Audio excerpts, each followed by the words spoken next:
In this devotional, I'm going to share with you three thoughts from Ezra chapter 1, verses 1 through 5, where I'll answer the question, why was the temple rebuilt?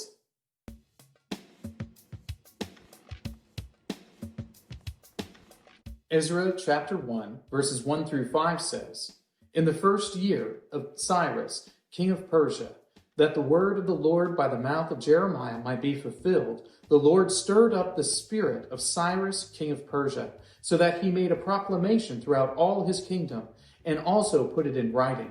Thus says Cyrus, king of Persia, the Lord, the God of heaven, has given me all the kingdoms of the earth, and he has charged me to build him a house at Jerusalem, which is in Judah. Whoever is among you of all his people, may his God be with him, and let him go up to Jerusalem, which is in Judah, and rebuild the house of the Lord, the God of Israel. He is the God who is in Jerusalem, and let each survivor in whatever place he sojourns be assisted by the men of his place with silver and gold, and with goods and with beasts, besides free will offerings for the house of God that is in Jerusalem.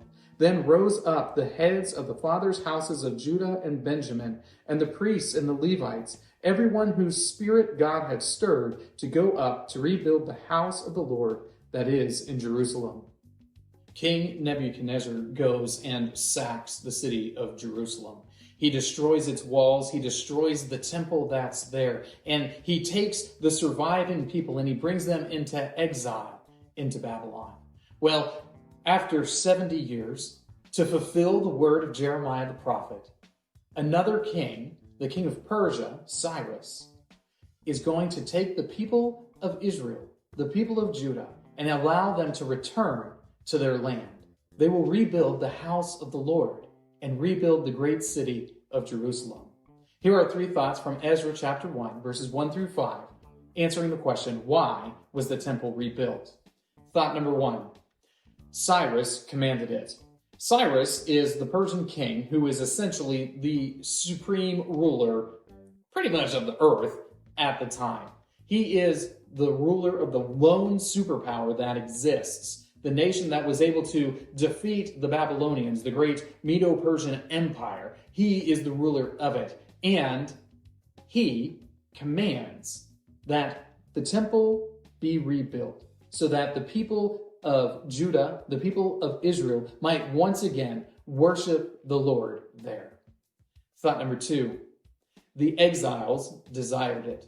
When Cyrus makes this proclamation, he says, any of the people who are from Judah, any of the people of Israel, any of the Levites, any of the priests, any of these folks who want to return, who had been taken into exile, they are now able to go back to their homeland.